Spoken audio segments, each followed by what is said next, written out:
Welcome to Lynn Cullen Live. Talk radio without the static. Email your questions and comments to lynncullenshow@gmail.com. And now your host, Lynn Cullen. Oh, yeah. How you doing? Welcome to the show. Oh, boy. I just lost a sure win solitaire game. Damn it. It's let me get the date and I'll get my head back in the game. July 25. It's a Tuesday, so Susan's here. Hi, Susan. Hello. Hello. So, I don't know, I was trying to beat the buzzer and I screwed things up and it's amazing the amount of time I waste doing stuff like that. But, it's a good place saver when you know you have 2 minutes before the show starts and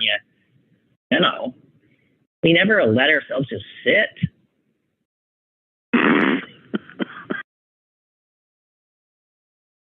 So I squashed my first lanternfly yesterday. Do you have them? No. You don't know about these things? No. Oh, my God. We are under orders from the state to, if you see them, kill them. And I'm a little, there's so many kinds of pestilence that have come our way. I'm blanking on exactly what it is lanternflies do, but they really do a job on some kind of flora. And I saw my first one. He landed right on me. And the first thing I thought, how beautiful it is. You got to look it up, Suze. They are beautiful. Are they iridescent? No, they have they're colorful. They have spots on them, and they're bright colors. I see.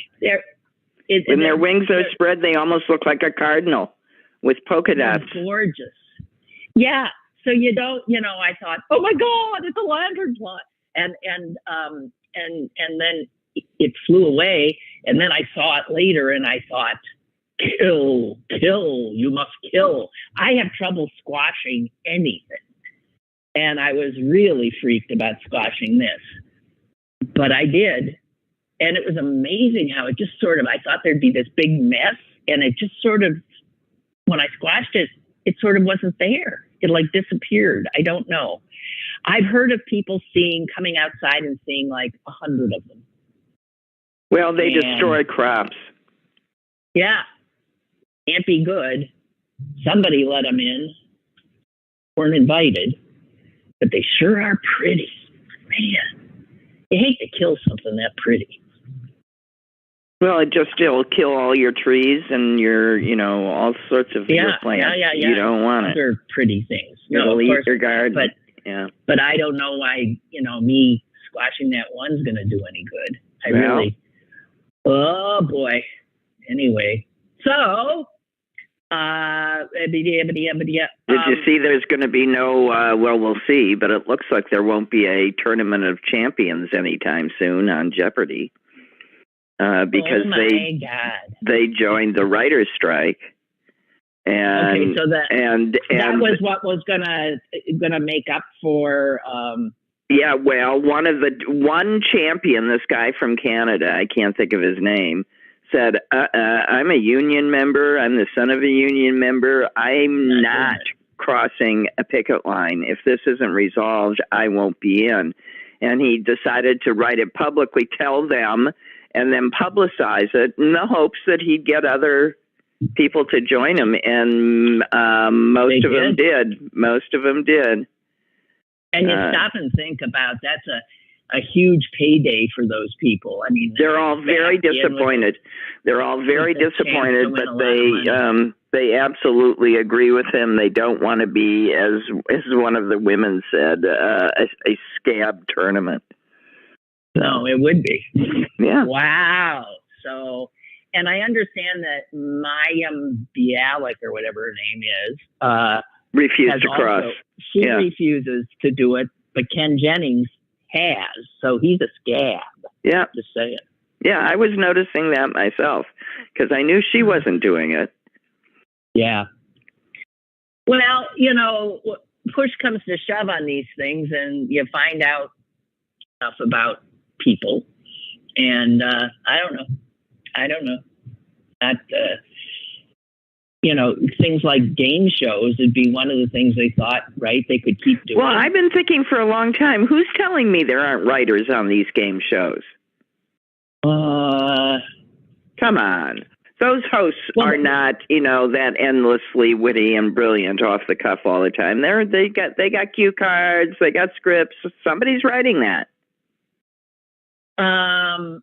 Yeah, but not that much. I would think that you could ad lib that. Well, we know you can do it. That we saw the Grammys. It was great. That's when it was great. That's right. It was great without the writers. Which is not what they wanted to show people, but yeah, it was fine. Yeah. So I don't know. What do I have here? Oh, here's something that's like, this is one of the funniest statements I've seen. A police department release, and I just have to quote it here. It's in France. But the police put out a statement, part of which says, it is not at all clear why this finger was sent to the president.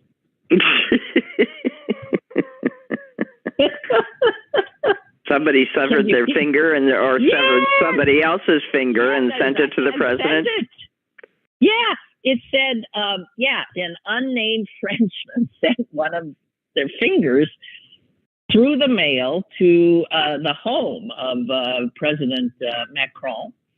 And they have identified the finger's original owner, who is still alive. But the other thing they said is, then the police put out this, it's not clear why. So I guess the guy didn't volunteer why he took his finger off and sent it. God in heaven. Okay. And what else I got here? I'm just trying for things that won't immediately. Well, that leads me to wonder, is there anything new on why the police chief of Miami killed himself or tried to kill himself in his car after a altercation? It's also vague that you're going, what? What? Yeah, it doesn't quite. Well, that's the police, I think, reporting on their own.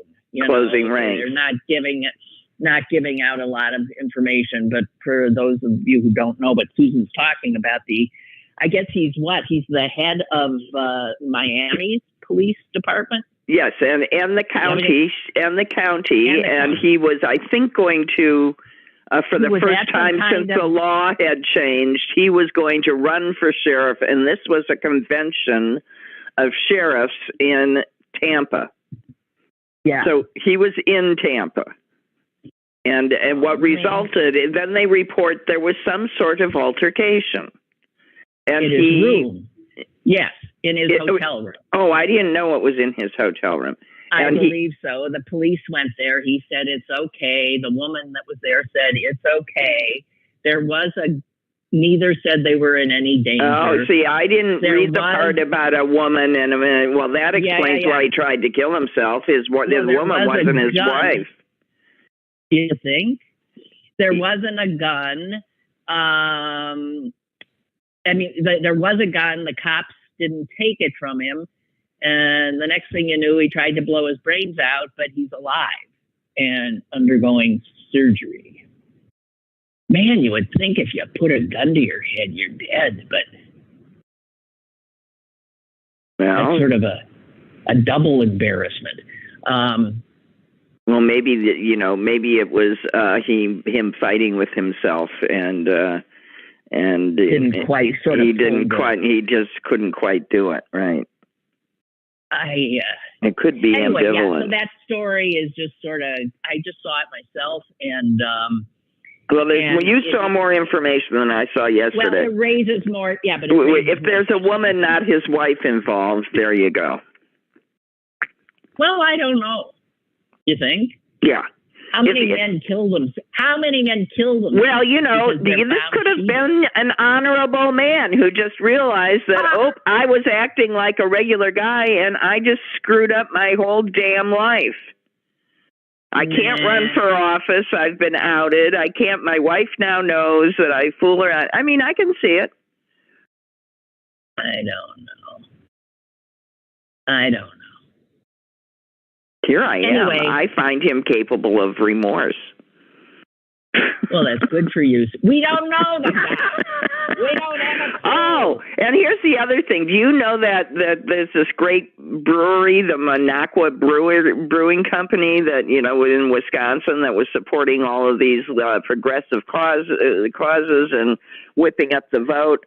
Well, the county commissioner is like trying to close them down, is just like selectively enforcing every single thing that they can against. Really? I mean, trying to put a business out of business because it supports supports progressive causes, and they're using all sorts of, you know, like he gets cited for an uncovered garbage bin, and he takes the reporter outside and you know, behind the row of stores, and it's all uncovered. Covered, but he's the only one. But he's the one that's been cited and fined, and they won't allow him outdoor space for a beer garden when everybody has, you know, when he's got Unbelievable. it. That sort of stuff. They're trying to put him out of business. Unbelievable. The pettiness of people with power, misusing the power.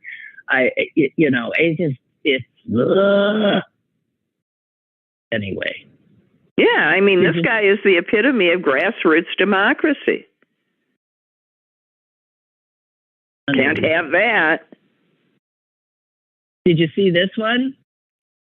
An unskilled Florida man said that he deeply regrets having missed out on the opportunity of being a slave. Of being a plague? Slave. Oh, a slave. Oh, he's trying to verify the... No, it's because Ron DeSantis and their new educational... I know. So there's good, there's positives. Yes. Yes, because the slaves were taught skills, and those skills then could be used. So there was so this is of course Andy Borowitz in the New Yorker, and so he goes on to say, this poor guy, every day when I mess something up at work, I wonder to myself, would I be doing a better job if I'd been a slave? There's no question that it would have been a game changer for me. Right, to get a leg up in the business. That's right. He went on to argue that being barred from being a slave was a form of white underprivilege, and that Caucasians who suffer from resulting skills deficits deserve reparations. Here's a quote. Something must be done to compensate people like me who were unfairly denied the chance to be slaves. When I think about the personal benefits I was prevented from obtaining, it makes me furious. There you go. Isn't Andy Borowitz Jewish? Isn't he what? Jewish? Yeah, what does that have to do with anything? Well, then he was a slave. Well, but Andy Borowitz is not the guy who's talking. He wrote the thing about, he's a satirist.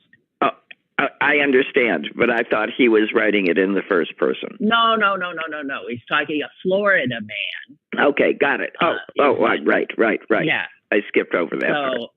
Yeah, so no, and even if he were a Jew and talking about it himself, it wasn't like he was a slave. I mean, yeah, like Jews were enslaved. Well, we've inherited the genetic ability to make pyramids. To make what? Pyramids. What? God. Jesus Christ, Susan. I think I'm being very clear. Is that how we learned how to do the space lasers too? Yeah. Oh. Okay, well, I'm not quite. I'm. Well, clearly, we were aided in building the pyramids by aliens. I mean, everybody knows that. Well, yes. And did you see? Actually, it's in the science section of the New York Times today. There is a Harvard scientist, right, that has stuff. Who's absolutely. He's an astrophysicist, a theoretical astrophysicist. And he says he may have evidence of extraterrestrial existence. And other got it from something that came flying through a fireball from space that crashed into the sea in 2014. And he says he's gone and gotten parts of it. And that is clearly something made by whatever. Anyway, so this theoretical astrophysicist, that means he sits around imagining things that could be? Yeah, so this could be. That's what I was thinking the whole time. Yeah. Well, theoretically, he's absolutely correct. Theoretically, anything could be. Anyway, so this guy, what made me think about it, when you said, was Borowitz a Jew? I'm assuming he's a Jew. And this guy's clearly a Jew, too. His name is Avi Loeb. And here's somebody else, another astrophysicist, who's rolling his eyes around in his head and saying, "Oh, God, people are sick of hearing about Avi Loeb's wild claims. It's polluting good science, conflating the good science we do with this ridiculous sensationalism and sucking all the oxygen out of the room." So the other more, mainstream, serious astrophysicists are not into this guy. They're not amused. Right. They've been toiling in total obscurity for their whole lives. He, writing magnificent, impossible to understand stuff. And he puts out, I found alien artifacts, and then the world goes wild. Yes, I totally get it. I'm with them. I mean, I don't know from why. Who knows? Anyway, so this guy is studying fast-flying fireballs. And he did this expedition to salvage the remnants of that fireball. Right. And the guy who funded it, oh God, all these loons get together. This whole thing was financed by a cryptocurrency entrepreneur. Of course it was, but does he still have any money? I don't know. It's theoretical. So's cryptocurrency. Yeah. And I don't know.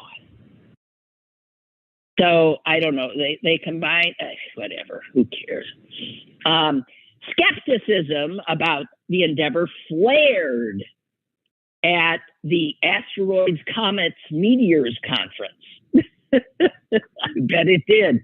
Can you imagine the Asteroids, Comets, Meteors Conference? I just did.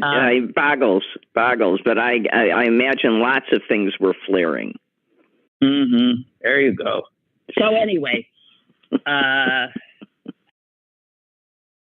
Dr. Loeb says, when I was educated as a physicist, I was told when you have a model and it doesn't agree with the data, it means you have to revise your model.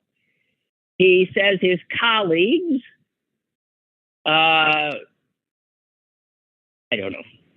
Anyway, he says the people in the Defense Department are much more inclined to listen to him. Well, I think that's probably true. Yeah. He is open to the possibility that he is mistaken, but he also likes to invoke scientific luminaries in response. Einstein was wrong 3 times, he said. So, yeah, I mean, science is all about... Can you imagine the world knowing exactly how many times you were wrong? Yeah. Well, I can do 3 before I get out of bed. Yeah, just on the Wordle. Yeah.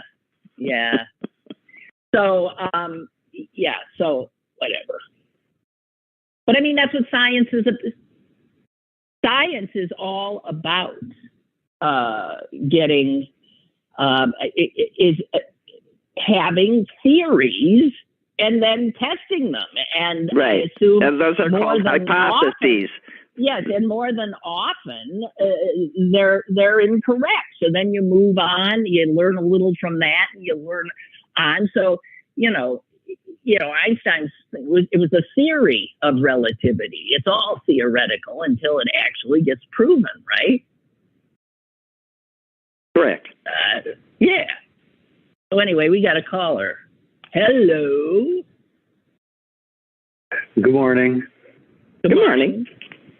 Hey, I don't know if I misheard this or not, but did Susan imply that because of Moses, you two didn't have your opportunity to learn how to build pyramids? Yes, of course. Oh, I'm sorry for you. Well, I thought that was a direct, comparison. Oh yeah, I mean, I never got the opportunity to learn how to pick cotton either. I mean, yeah, I know. Cow. What the hell is happening? What the hell is happening? What exactly to what do you refer? What the everything? Oh, okay. Well, Florida and their school, their expert school people, education people. What are they saying down there? No, it's pretty horrifying. It's pretty horrifying. No, it's just it is beyond belief. It is literally on page 6 of Florida's 2023 Academic Standards for Teaching Social Studies. It says here, quote, instruction includes how slaves developed skills, which in some instances could be applied for their personal benefit. Oh, okay. So we didn't have. This is what they're supposed to teach. This is what teachers are told, that it's not all black and white. It's not, there's good and there's bad. Both sides have, slaves learned skills. And in fact, DeSantis said, when asked about it, well, they're probably intending to show that some of the folks that eventually parlayed, being a blacksmith, for instance, into doing things later in life. He's saying yes, if you were a slave who was a blacksmith, that benefited you. I think we could point out some good things that Hitler did too while we're at it. Yeah. Okay. And I missed the opportunity to learn how to have I want to say this. Somebody pointed out that Hitler, in fact, look at all those Jews and how much weight they lost. Right. Well, learning how to do factory jobs. Well, yes, and they learned factory jobs and lost weight. So they looked better in clothes. The clothes just sort of hung on them. They could be models afterwards. Oh, so these supermodels have the Jews to thank for all. Yeah, I don't. You cannot make this up. I feel like I'm living a Monty Python skit. Yeah, you are. Okay. No, you aren't. That's the problem. It would be funny if it wasn't a tragedy and true. I mean, yeah. I mean, what are we supposed to laugh at anymore? I mean, the news. We don't need writers. We got journalists now who can just report the news and we can get a laugh or cry. We'll have Shakespeare, and I don't know. It's just, this is ridiculous. Oh well. Okay, well then here's something. Did you see what Donald Trump said? Now that you said ridiculous, I just have to get in a Trump quote here. what Trump said about Xi Jinping, the Chinese authoritarian leader. President Xi runs 1.4 billion people with an iron fist. He's smart, brilliant, everything perfect. That's impressive. That is the guy it's unbelievable. Unbelievable. This is who the Republicans are having as their standard bearer in all probability, trailing scores of lawyers who will go unpaid and indictments. Jesus H. I would just beyond belief. So there you go. Yeah. Okay. All right. Well, I just wanted to make sure I understood Susan correctly. Yes, I did. That's what I meant. You're one deprived human being. I know. Susan was out. Actually, Susan is, I believe, building a pyramid in my mother's backyard. Oh, I am. It's in your genes. It is. It's in the genes. I have this compulsion. Yeah. I don't know why. I didn't have the opportunity of my family ripped away from me. It's like, I don't know. Maybe that's where Benny Goodman or Benny. What do you say? Take my wife, please. Maybe that was a cry of anguish, and not. I don't know. I'm being ridiculous. That was Rodney Dangerfield, not Benny Goodman. But okay. Take my wife. Right. Please. Yes. I thought it was. Yeah. Okay. All right. Well, well, let's enjoy our. Again, it was a Jew. Longer. It was some Jew who knew how to build pyramids. In his bones, he knew how to build pyramids. But instead, he made jokes. All right. Okay. Well, look. That's it.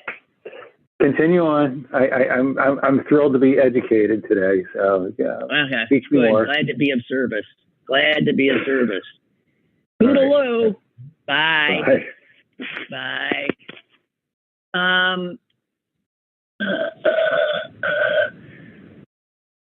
So I hate to get too serious here. Hey.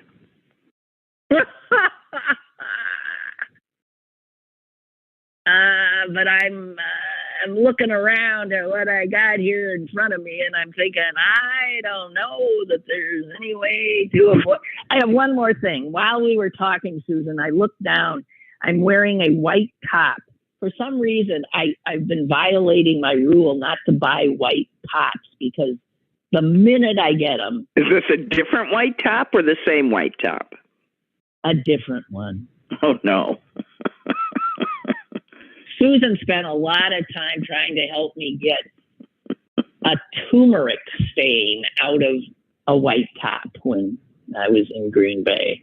And it was like in the weird places, like on the top of her arm, shoulder area. Yeah, how the hell that got there? Because I was cooking. When I'm cooking, things are flying.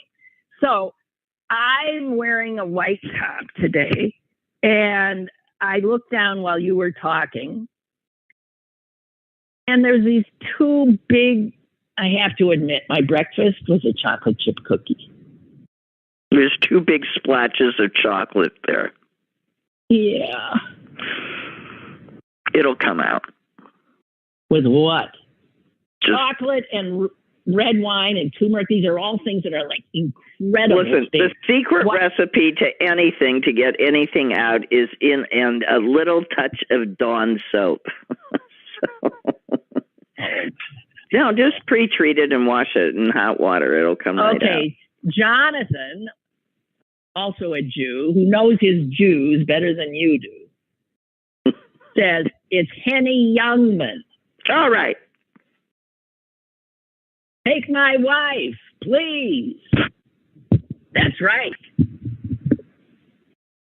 Was Henny Youngman. Susan immediately agreed. And then Jonathan says, well, it's Jews. Who can tell them apart? I was thinking it was the same, it was also, Rodney Dangerfield was self-deprecating, not necessarily about his wife. Yeah, but I mean, Jewish humor in general is yeah. Yeah, is what it is about. So, speaking of Jews, do you think Oppenheimer was funny? The movie or the man? No, the man. The man. I mean, he was brilliant. He was brilliant and all that, and he had really nice eyes. But did well, he was so tortured. I mean, I'm assuming that yes, he was funny, because how else could he stay alive given how tortured he was? I don't know.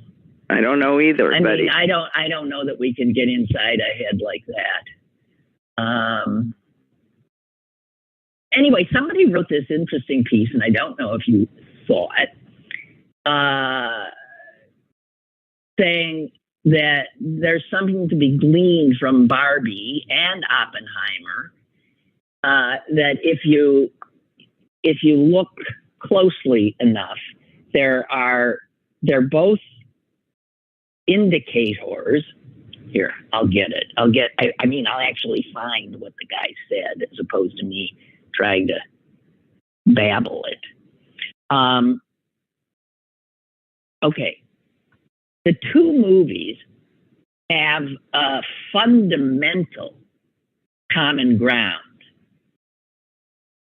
Oppenheimer, the man behind our nuclear age, and Barbie, a toy that takes more than 3 cups of oil to produce. One Barbie doll takes more than 3 cups of oil to produce before it lingers in landfills around the world.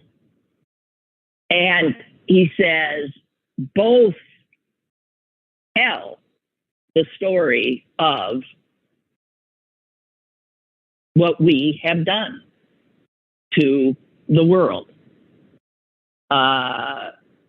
These are core ideas of the 20th century: accelerating militarism and unbounded consumption. Oppenheimer and Barbie. And that the two things that they represent, plutonium and plastic, will still linger in the world, in the geological record, long after we are gone. Plutonium and plastic. Oppenheimer and Barbie. What do you think? I think that's interesting. It is. I was reading an article about how the author took a feminist icon whose name I can't remember at the moment to go see Barbie with her.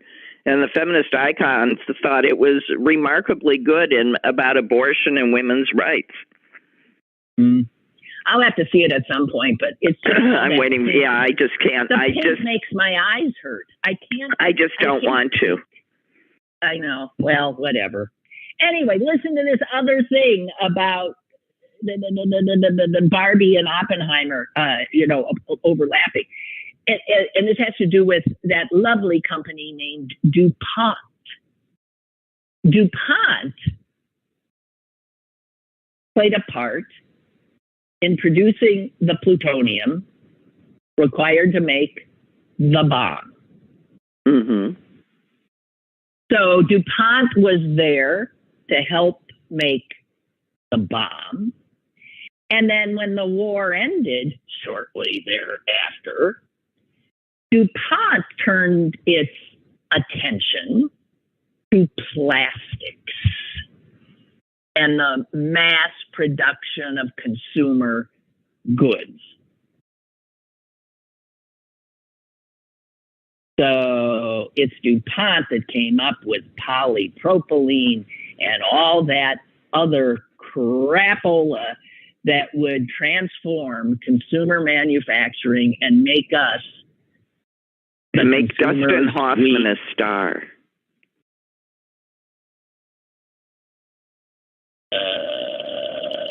Reference to The Graduate, where he's being told that the future is plastic. Yeah, okay. Okay.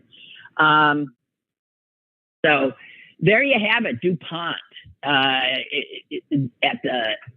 Couldn't have done the bomb without him. Couldn't have done Barbie and the plastics we're surrounding with and ingesting and drinking and surrounded by without him. DuPont. Yeah, now my understanding of DuPont is that I think they're the ones who are headquartered in the tiny little state of Delaware. And I believe that it's probably DuPont owning Delaware's government at important points, if not still. That is why so many corporations wanted to incorporate in Delaware. Do you know? I mean, it's because of their corporation law. Well, of course. But why would they have these wonderful corporate laws? DuPont was the corporate behemoth there. My guess is it was DuPont that greased the skids for all the other corporations that then said, I mean, I don't know this. That's what I'm surmising. Yeah. Well, I'm sure you're right. Probably right. So companies that aren't even, anywhere near Delaware still incorporate in Delaware, because then I guess it's sort of like, I forget which countries most shipping, all these big cargo ships. Doesn't matter what country they're in. No, but they're all under the flag of Lower Slobovia or something. Something like that. Yeah, really. So that they don't have to, Well, in this country, theoretically, it doesn't matter because interstate commerce is protected. So you can be incorporated in one place and have a place of business wherever.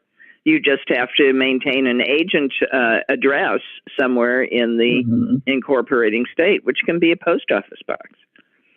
I know. And the shenanigans that must go on as a result. Really. Speaking of interstate commerce, we were talking the other day about the Freedom the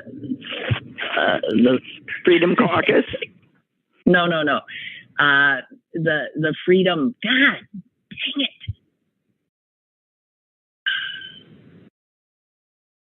The Freedom. Is it the Freedom Riders? The Freedom Riders. Is that right? Correct. Yes. Right? Yes. Okay, the Freedom Riders, and because there was an obit of a woman who was one. And the incredible courage that they displayed is just mind blowing. And Milton, one of our listeners, and a guy who sends me more wondrous stuff, sent me something, and it was one of Rachel Maddow's podcasts. Deja News.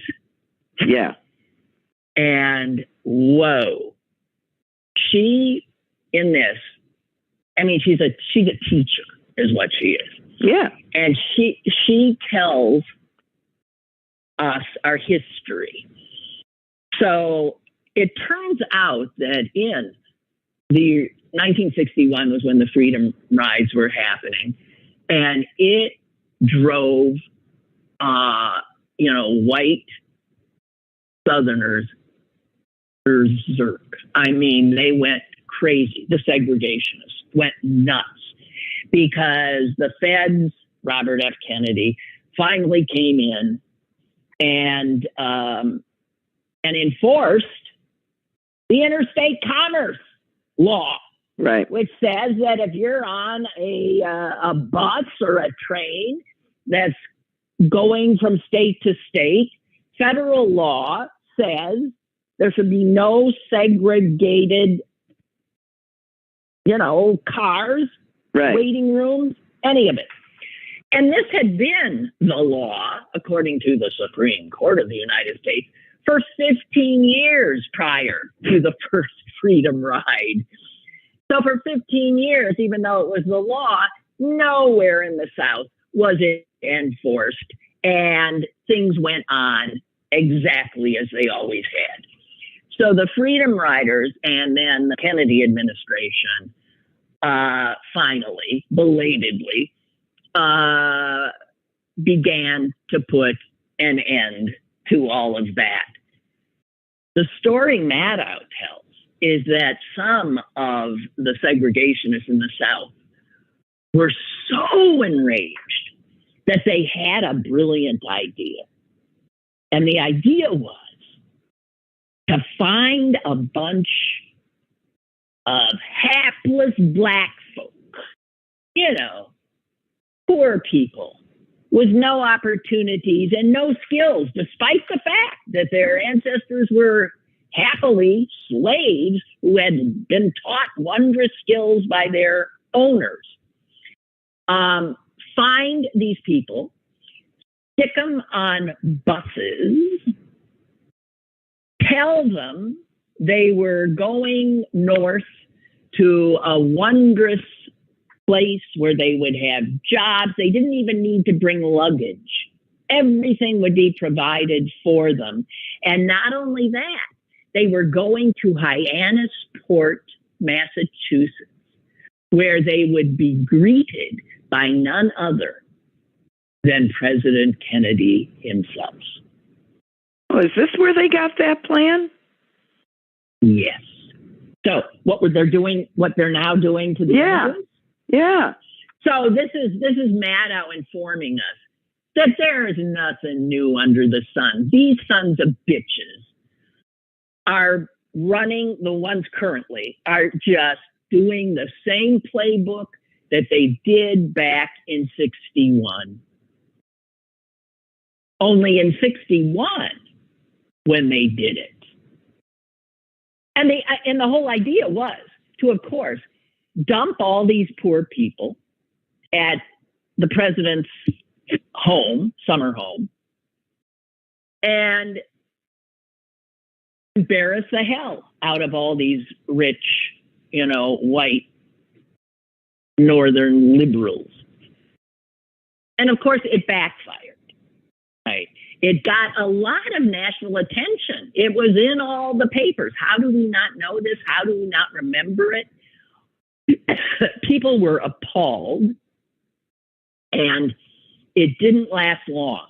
But about 1,000 poor people, children, single mothers,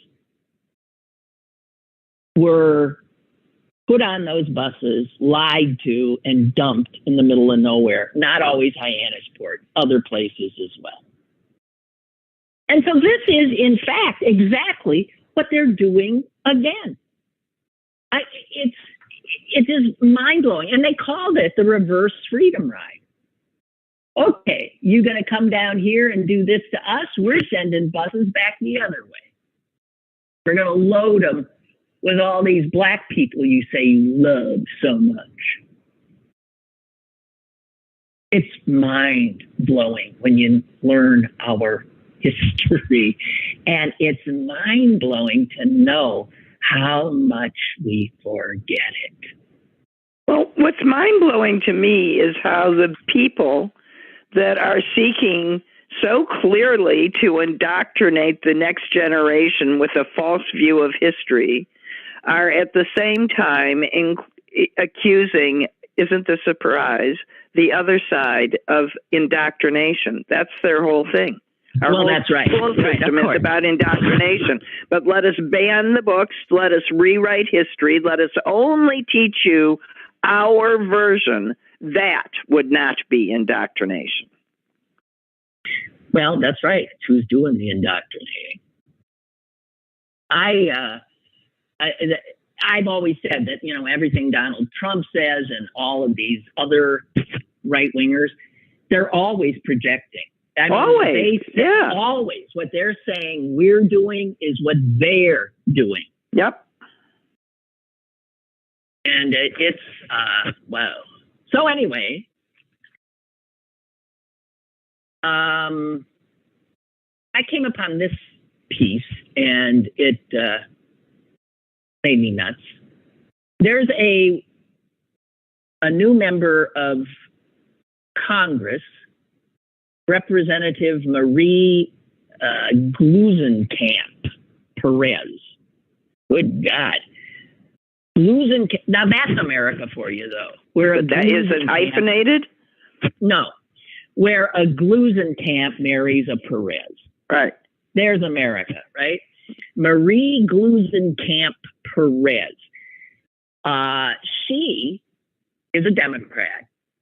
She is young. She did something that no one thought would be done. She turned what had been a Republican district in Oregon blue. And she was elected. She is also, with her husband, the owner of a small business called Dean's Car Care. It's an auto repair shop. And so she ran as exactly what Democrats are lacking in. She's a middle class, small business owner, right, in a Republican area. And she knows how to talk to those people, and she got herself elected. She is not a way out there progressive. And in fact, she has voted a few times with the Republicans in the House. That's all it took. She is now and her business, her husband's business, being attacked, trolled by enraged liberals or progressives. They're after her. And I don't like the votes that she did. Most of her votes are with the Democrats. Some of her votes are with the Republicans. And she is representing the district she comes from. And she is really targeted by the Republicans. They want that district back. And lo and behold, Democrats, not the elected Democrats, they like her and they're grateful to her. But these idiots, the ones who want all or nothing, the ones who have all the right, the ones that want the perfect and are the enemy of, yes. Exactly. So they're going after her, they're hurting her, and they'll put that seat back into the Republic. As one of her fellow Democrats said, we love her. What are these people thinking? They want Kevin McCarthy to be the speaker forever? Then keep doing this. Because she wouldn't vote for Kevin McCarthy for speaker. She flipped the seat, and now the purity crowd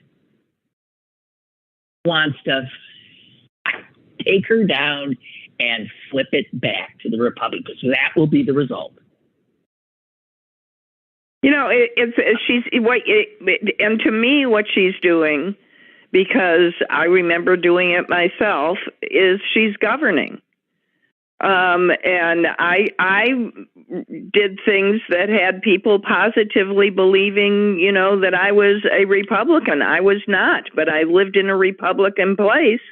And if I was going to get done what I got done and get the people who didn't use the public schools to pay for the public schools in there where they lived, that you had to be at least somewhat responsive to the people whose votes you needed to be there. This is called democracy. And sometimes in order to maintain your ability to get where you need to go, you have to listen to the people that don't necessarily agree with you. She lives in the real world. That's right. That's what I'm saying. It's the real world. That's right. she lives in a place and represents a district that voted for Donald Trump in every chance they had. They voted for Trump. And she has been very critical of the Democratic Party for just being tone deaf and out of touch with middle-class voters and small business owners like her and her husband. And they should listen to her. You know, she kept out, she beat a guy endorsed by Trump who was a total election denier and still is, and who supported January 6th protesters. Said they were doing, you know, an American thing. That's who she kept out of the House. And the all or nothing crowd, they make me crazy. And I have to tell you, some of where she goes with the Republicans makes me crazy, but I don't care. You protect her. And instead, they're turning on her. They are flooding, Yelp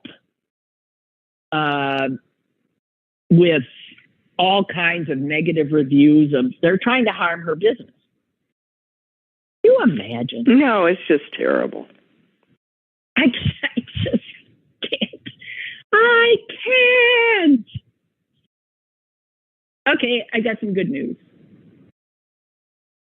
This was actually on the front page the other day, and I thought, what?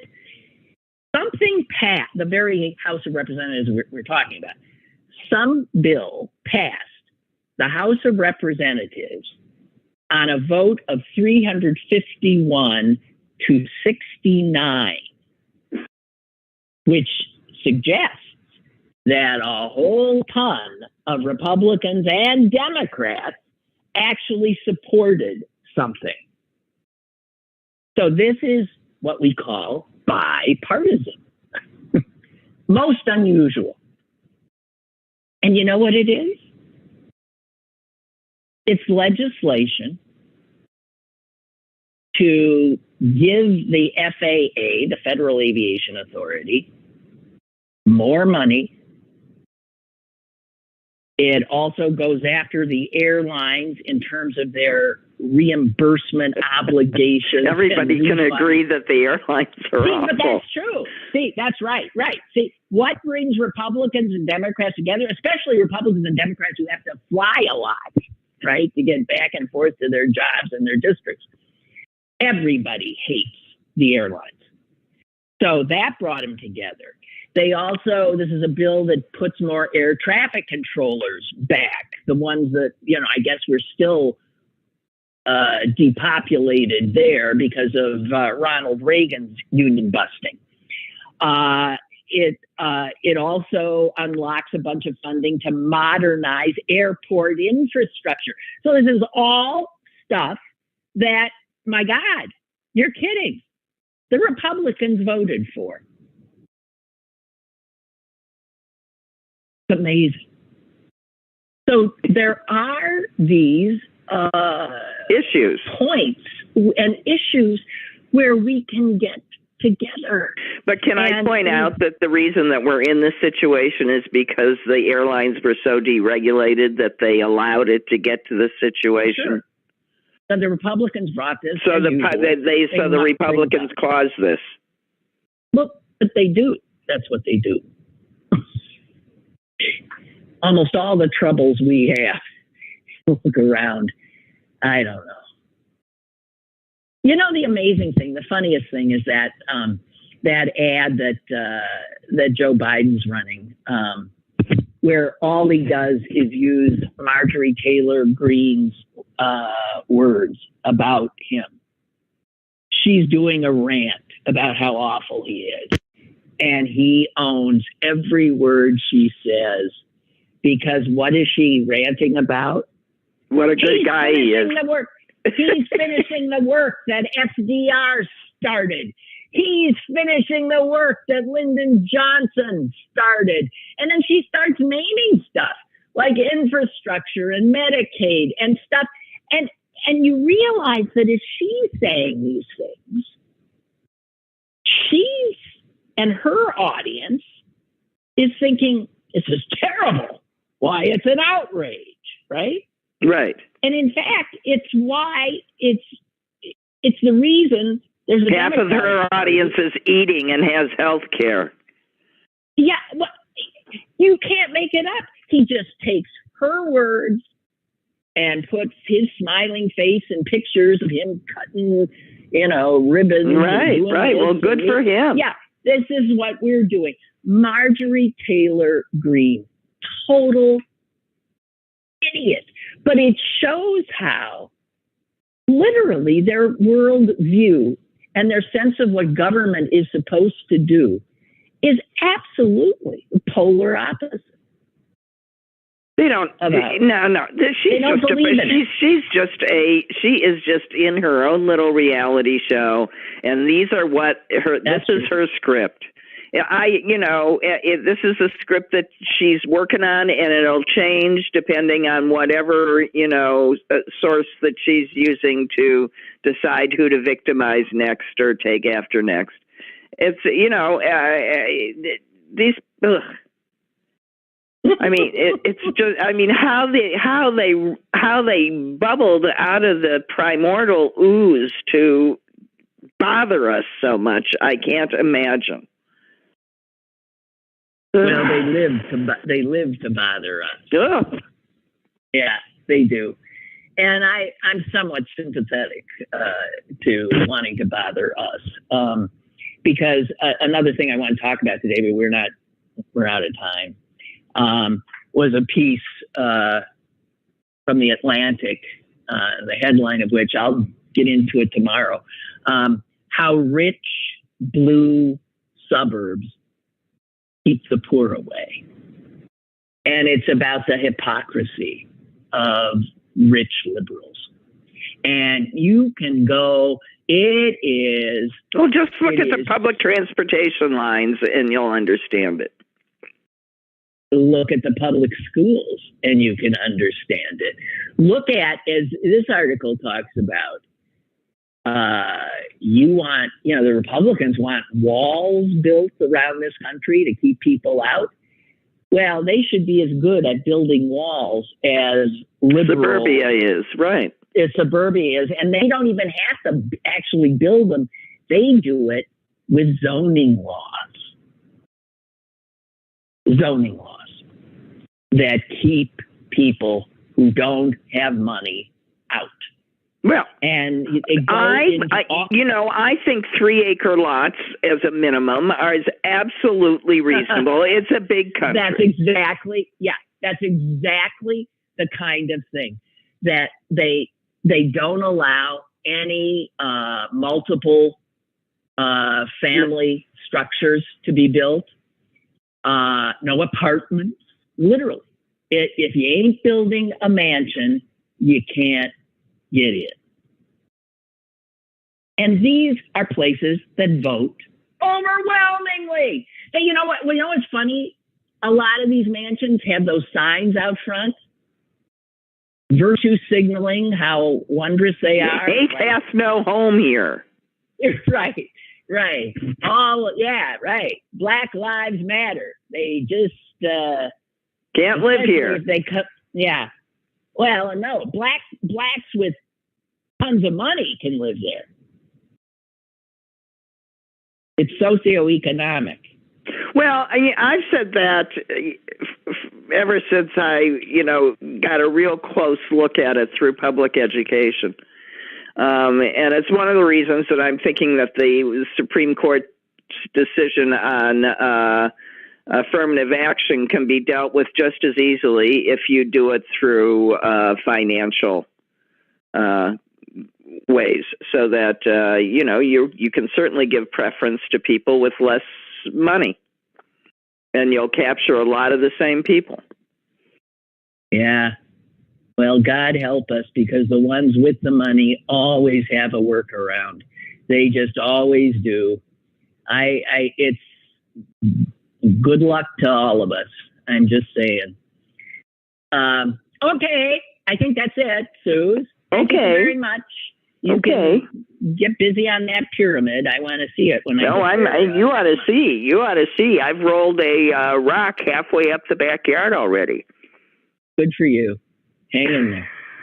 Appreciate it. Bye. Bye. And you guys, I'll see you. I'll see you tomorrow. I've got what I just suggested I want to talk about, but I also have some local stuff that I didn't want to burden my sister with, but want to talk about some stuff closer to home. Okay? Have a good one. Toodaloo. Lynn Cullen Live, Monday through Thursday from 10 a.m. to 11 a.m. and archived at pghcitypaper.com. The opinions expressed on Lynn Cullen Live are those of the host and do not necessarily reflect the viewpoints of Pittsburgh City Paper or its advertisers.